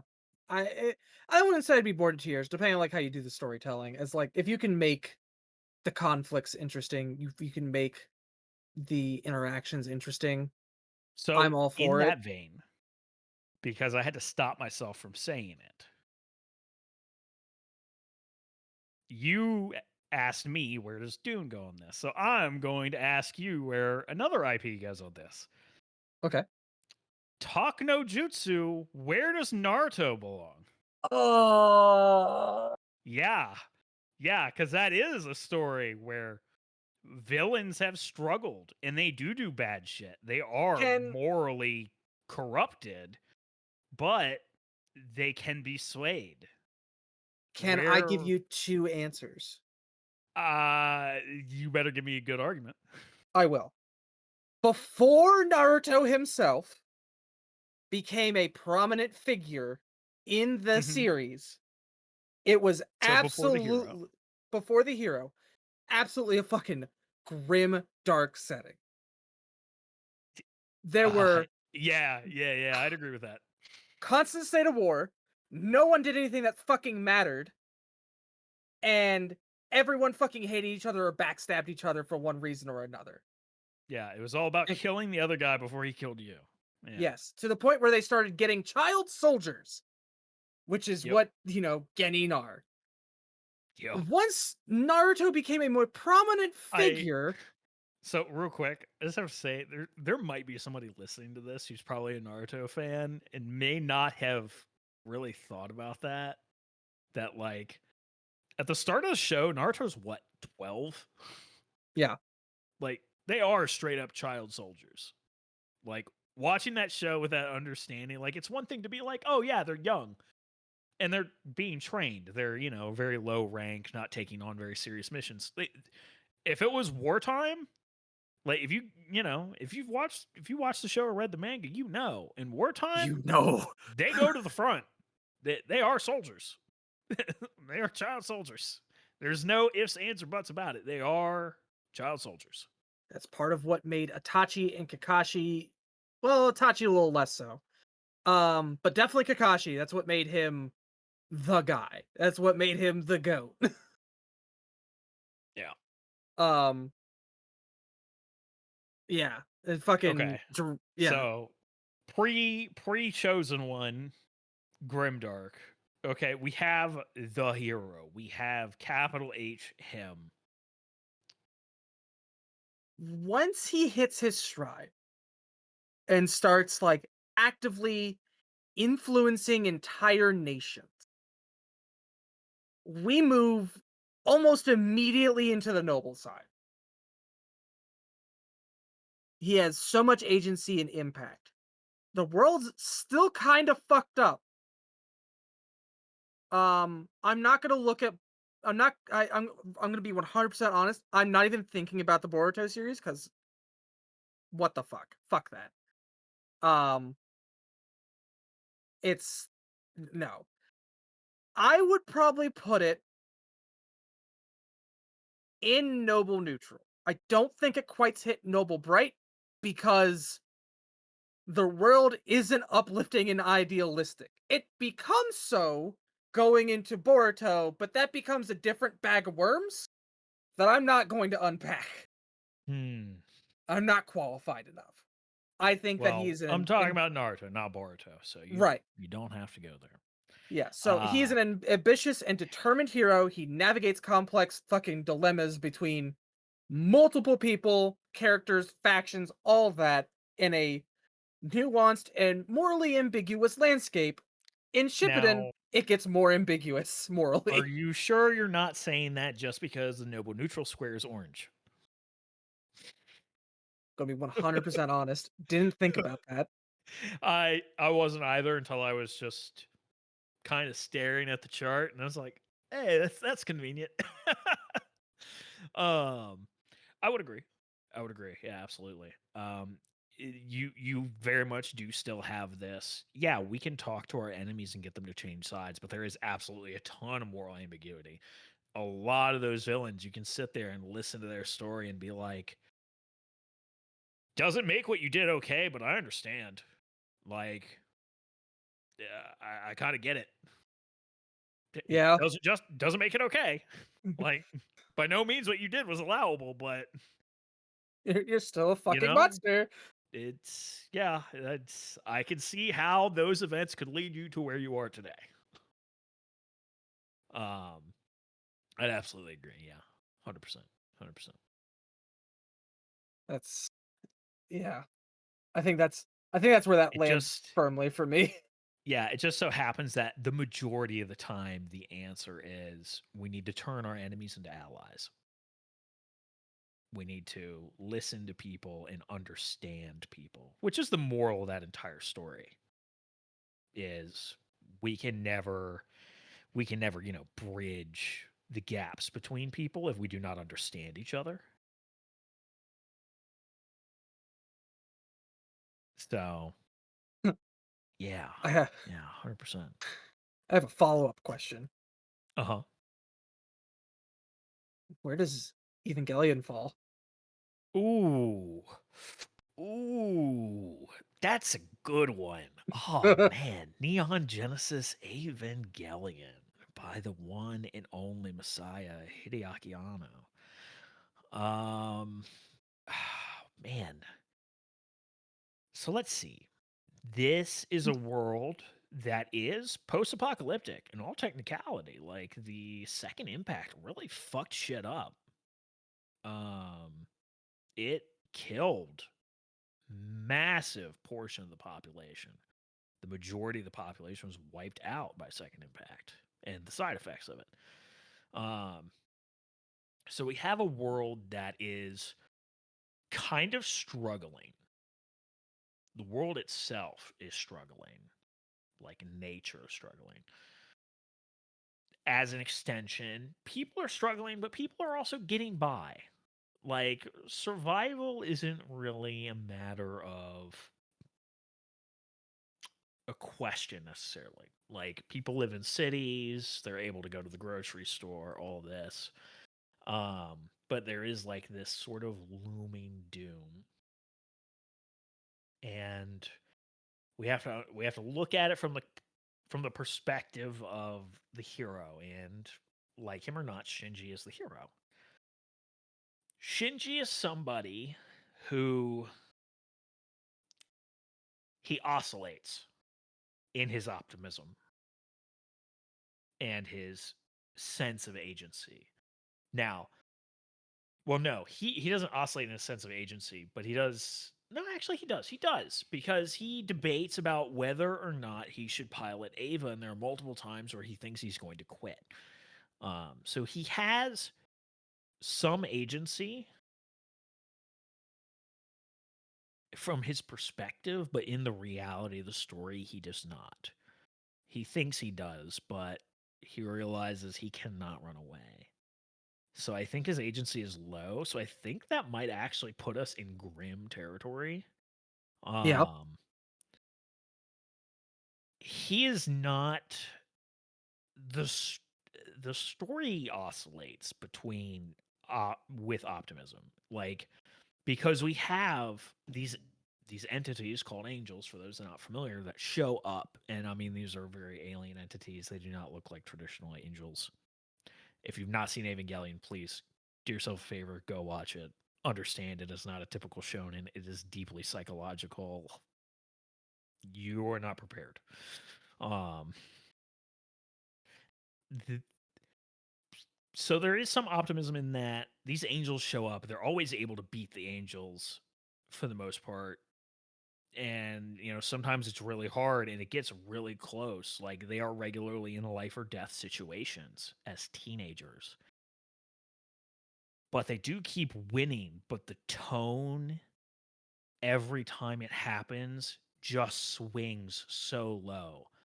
So I'm going to argue it's not high in optimism, but the show makes a point of Shinji is really good at this, and he does keep succeeding.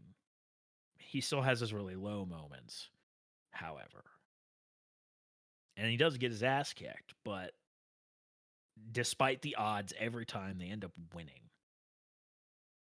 But then there's the ending, which the ending really colors things to a degree. Um, I man, narrowing it down to grim, it's not grim dark. It's man,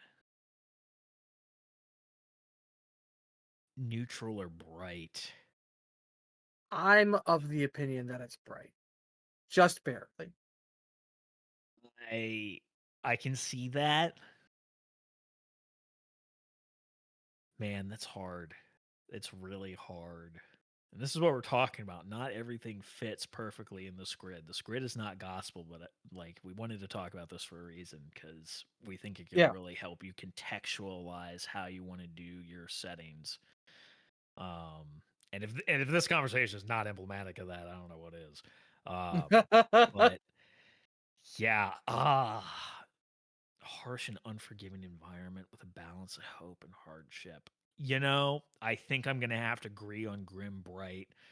If Masato was just a total bitch and was just like constantly mean to Shinji and like nobody was supportive of him, then I'd say Grim Neutral. But the fact like people are supportive of him, but there's like still this struggle, and it's like even though he keeps coming close to quitting, he realizes every time he can't run away and he keeps coming back despite how bad shit gets because he feels like he has to. Yeah, I think it's Grim Bright. So, and the to wrap up our discussion, on just overall this like setting alignment chart. The idea behind it is that it is meant to just help drive your fiction that you're wanting to tell. If you have a story in mind, look at this chart and go, where do I want it? Mind you, like this chart is cut out into like 9 pretty little sections. It doesn't have to fit perfectly in one of these. It doesn't have to be that thing all the time. Yeah. The story and setting is another character. It should evolve. Now, how much it evolves depends on the scope of the game. If you're just in a survival situation, Grim Neutral is probably going to be where you're at the entire time. It probably moves from the bottom of Grim Neutral up to the bottom, to the top of it.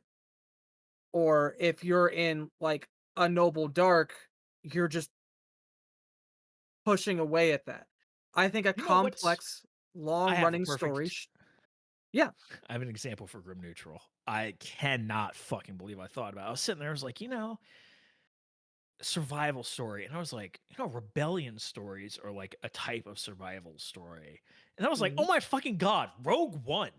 Rogue One is Grim Oh, Neutral. oh, absolutely. No, I can get Yeah. behind that. Yeah. Fuck God, I cannot believe I thought of that. But didn't think of that before. Ugh. God, There you Rogue have it. One was so good. Something that's not explicitly a survival story for an example Yeah. for Grim Neutral. In fact, they do the exact opposite. Yeah. Spoilers. Ah, the hallway. The Oh hallway. god, the hallway. Such cinema. Um, but use this as like a guide of where you want your story to be. Have a I absolutely recommend having a favorite. My two favorites are Noble Dark, Grim Bright. Depending on the day, I want to be involved in one of those stories. I will happily accept Noble Neutral. Um, Neutral Bright on a good day. I have to be in the right mood for Neutral Bright. True Neutral just sounds like a headache to run, to be a player in. It for me sounds a little nerve-wracking. Noble Bright, I'm gonna make something weird. I don't know if you want me at a table if you're running Noble Bright, just because I'm gonna get Yeah. weird with it. Not because I don't think I can't have fun at your table if you're running Noble Bright. It's just I have I need some salt. I need some You salt got to in put there. some extra work into it to enjoy it, essentially. Yeah. Grimdark, I'm not a fan of Grimdark stories overall So the guy who because plays of corn. hey man, Okay. I'm just padding my score. Um, but Remember seventh. Remember Traitors Hate. God, I remember. I remember buying an entire book and then it immediately not being worth goddamn because they released the edition like a month later, despite the fact that the So book released sad. 2 months or prior. Not getting into that. Um, Grimdark, I don't like having agency or a feeling of I can make a change. That doesn't mean like I won't play in a Grimdark. It's just it's not my preference and it affects what I'm gonna be doing in that. Yeah. I I will mean, probably make go a look at our character. Warhammer actual play. Yeah. We could not stop that situation. No, We were we could not. powerless in that situation. The only the two choices were to fight and die or to find an escape to let the other loyalists know. Yeah. Like, and in the grand scheme of things, whether we learned them or not, doesn't fucking matter. Didn't matter. But to us, to our characters, it did. It was, the biggest thing ever. It was everything. Everything hinged on it. But it doesn't matter. It's too late. Too late. But yeah, it's just use it as a bit of a like use it as a compass point. Yeah.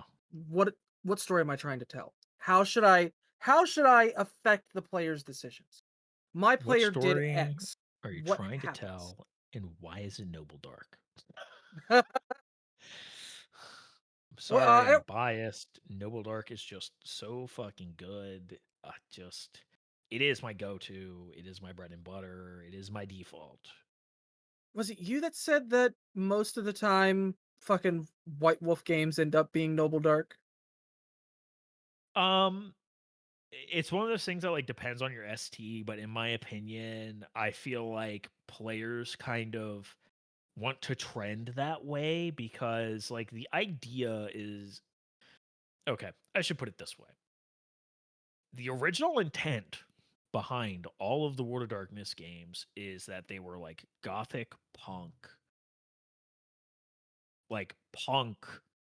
punk resisting, fighting back, making the change, like desperately trying to make the change for the better because shit is fucked. That's why every World of Darkness game has some kind of fucked up power structure of some kind. And you're the new kid on the block and like you're technically powerless, but like the NPCs aren't going to make change. They might want change, but in your game, if you're running proper World of Darkness, those NPCs are not going to affect meaningful change without you because this is not how the World of Darkness works. The power structures exist to keep people down, and as the players, if anybody's going to be able to do it, it's you. Now, some people run their tables very hardcore and players can't make that change. Yeah. But in my experience, most STs are going to let players make the change, or at least let the players get into positions of power. But like Vampire, kind of the assumption in Vampire was like anarchs are the closest thing to the good guys that you're gonna get, and even then, it's fucked. That's fucked. And like, even though they're the good guys, you look at how the anarchs are, and it's like you're not what you say you are. You're just Diet Camarilla. It's like, yes, that's the point. Resist. This is gothic punk. How are you going to fight back? Same thing with werewolf. People are like, hey, the werewolf nation is like, the Garou nation is like really fucked up. Like, it's incredibly conservative and traditionalist, and they treat their kinfolk bad. Like, they do a lot of like really fucked up shit. Yes, yes, and you're part of it through no choice of your own. You're part of it. And you're supposed to resist the elders. You're supposed to stand up and say, no, fuck you. We need to change if we're going to stop the apocalypse. And there are going to be other Garou that are going to argue with you, even though you're supposed to be on the same side, fighting against the apocalypse. And this struggle exists in all of the different World of Darkness games. You're fighting against some kind of power structure. Now you can go two ways. It's impossible. The odds are too great.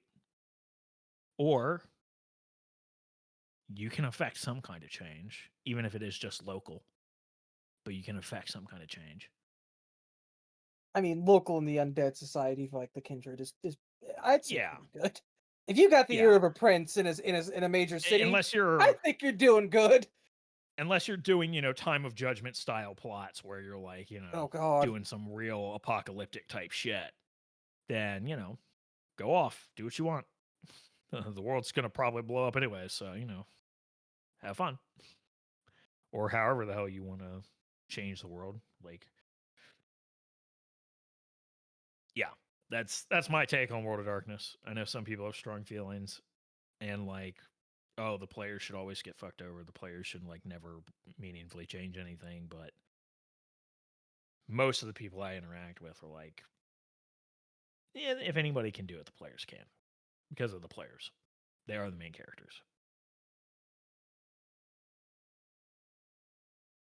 But in terms of Vampire, they need to be strong enough to protect that change. Because in the World of Darkness, it's not enough to affect change. You must also protect it.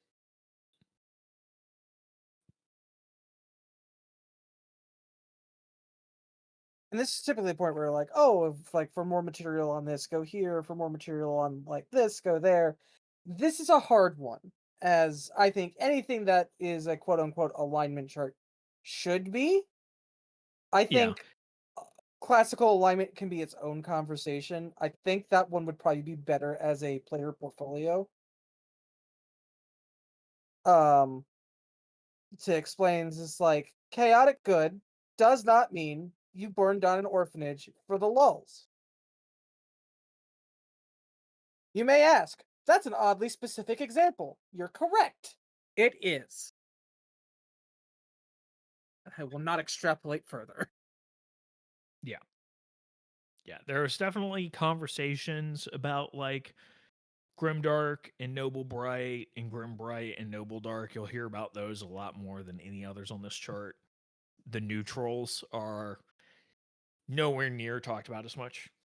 But there are some discussions about some of this stuff and like what would different settings look like. But ultimately, we're not talking about this alignment chart so that you can put yourself in a box. Like we've already pointed this out multiple times.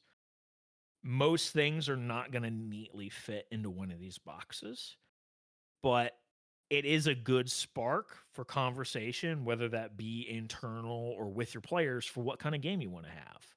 because this is something to be able to point at and be like, this is kind of what I'm feeling.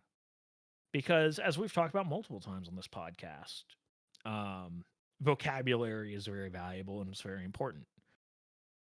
And this is a way to have a shared vocabulary to have discussions with your players or with yourself to kind of create a vision of what you want or a vision of what you and your group want. Vocabulary is a very powerful thing.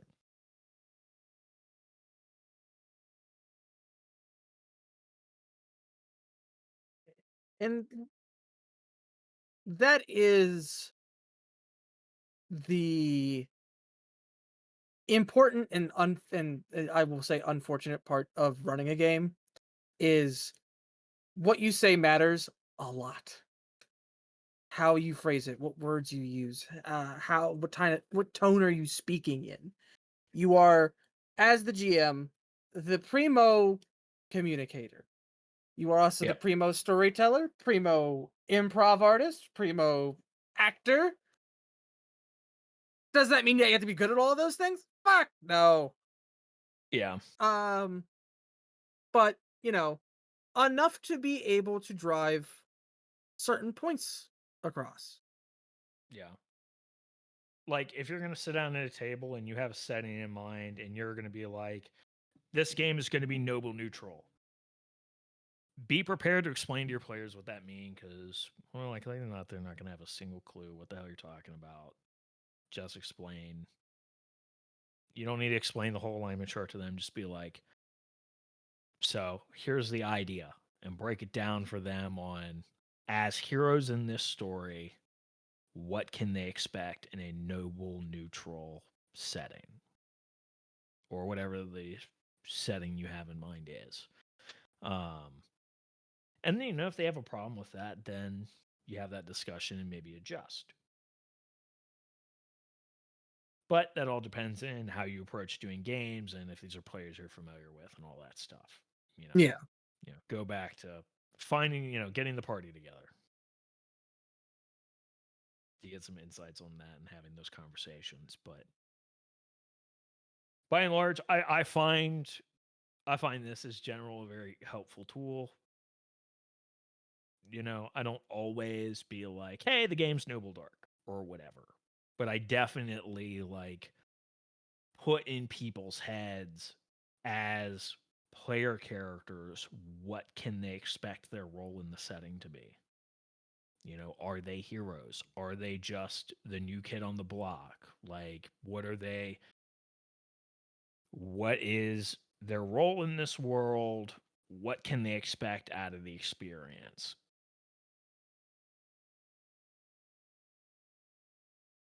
And that And I mean, yeah, if they have this vocabulary, super helpful, you know? absolutely.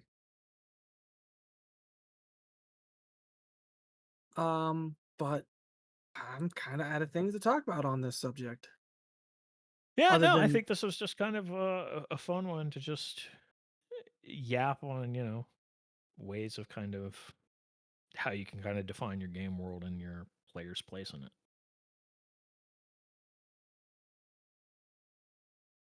join us next time as we talk about something. Well, We we'll probably do a player portfolio recording at this point. yeah, Done but 2 GM Grimoires back to back. They won't release back to back, but we know. I want to thank everybody for listening and hope to have you listen to the next one. Bye. Bye bye.